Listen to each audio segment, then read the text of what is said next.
And we're back for round 2. Our opponent has won the dice roll. That sort of sucks for us. Obviously, we'd much prefer to win the die roll with this deck. Dude is not yet connected.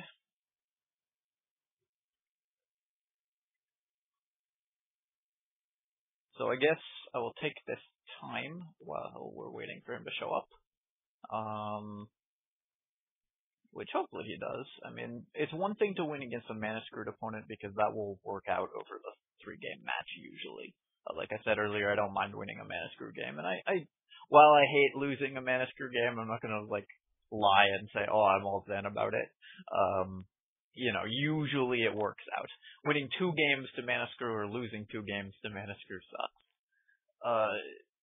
Similarly, losing a game against a totally AFK player, or winning a game against a totally AFK player, I'm here to play Magic. I paid $14 to play Magic.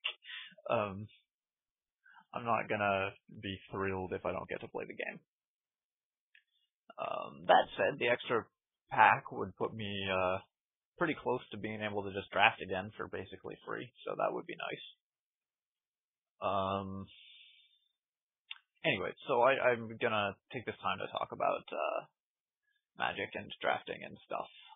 So I did a lot of drafts a few years ago, a lot, around about Ravnica and Time Spiral, and then a little bit in Lorwyn, but mostly Ravnica and Time Spiral. I was drafting pretty constantly, 2 or 3 drafts a week, and I got pretty good at that. I more or less went infinite in Ravnica, because back then you could go infinite in 4-3-2-2s, but in Time Spiral I did not, because you couldn't. And then Lorwyn came out, and Magic Online 3 came out, and I sort of stopped playing, because Magic Online 3, the interface has never thrilled me. You saw earlier I was having some trouble with the stops and stuff. Obviously that cost me game 1 of my last match, which I think I would have won otherwise. It's looking increasingly likely that our opponent's just not going to show for this game. Or if they do,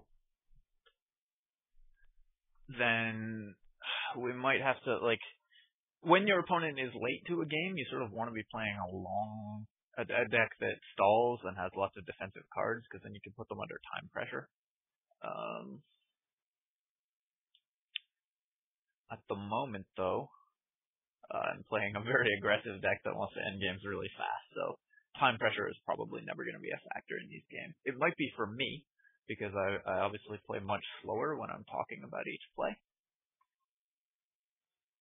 Here I am just trying to fill space while we wait 10 minutes.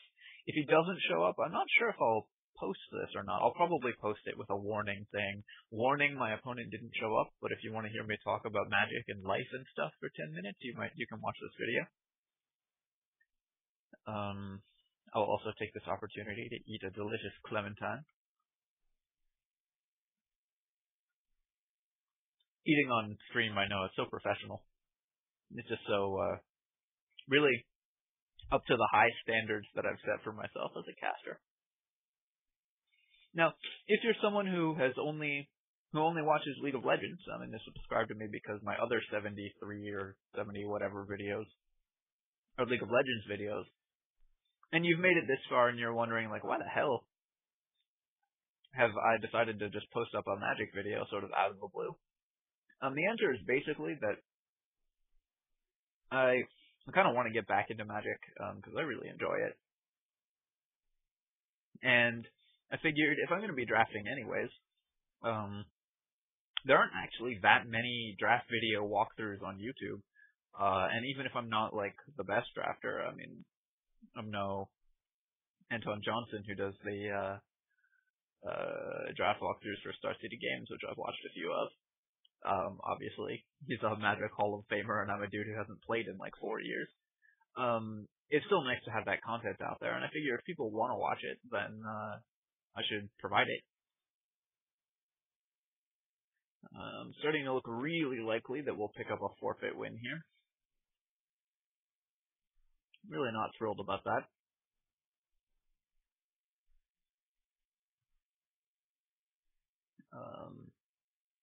But, you know, a third pack is a third pack.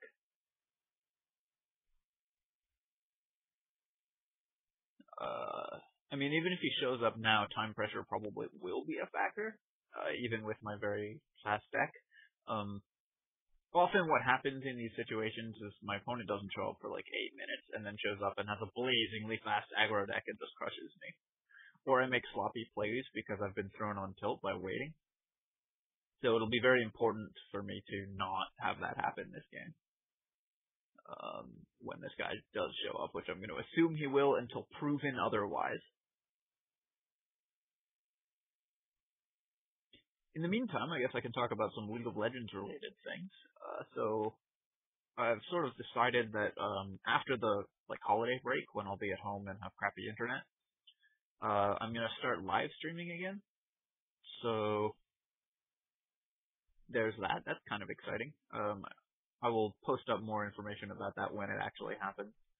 But I figure I'm playing a lot of games that I don't record because I play them with friends or whatever, and there would not be time to do commentary and the sound quality wouldn't be good. But I live streaming those and just having them up there so that if people want to watch them, then they're there. I think that could be really good. And it's always nice to have a recording of my game so that I can go back and see what I was doing wrong.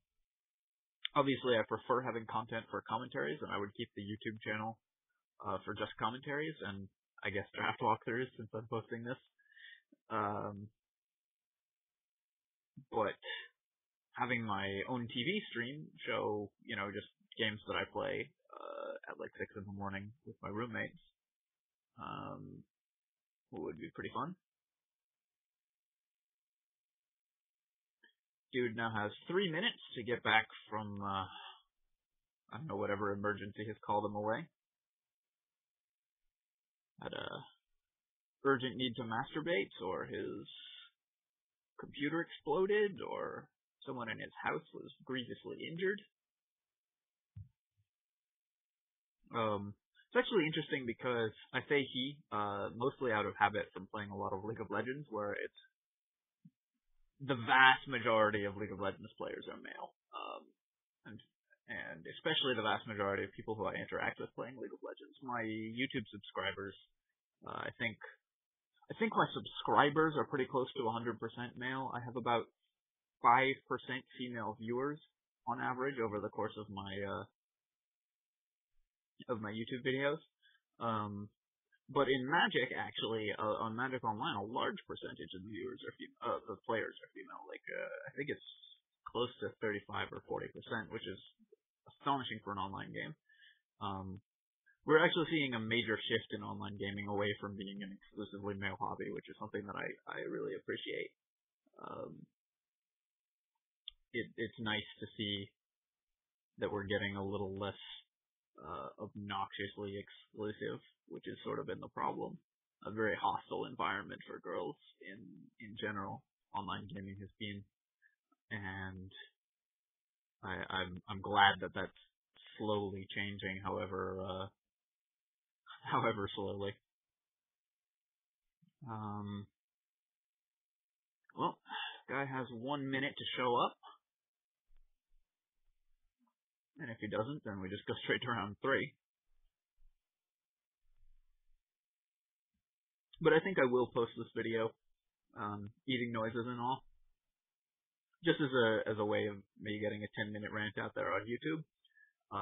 Anyone who will put a note, obviously, on it saying, don't watch this if you're looking for a game, watch this if you're looking for a 10-minute rant, because I don't want to force people to watch something stupid like, well, my opponent didn't show up and I talk about that for 10 minutes.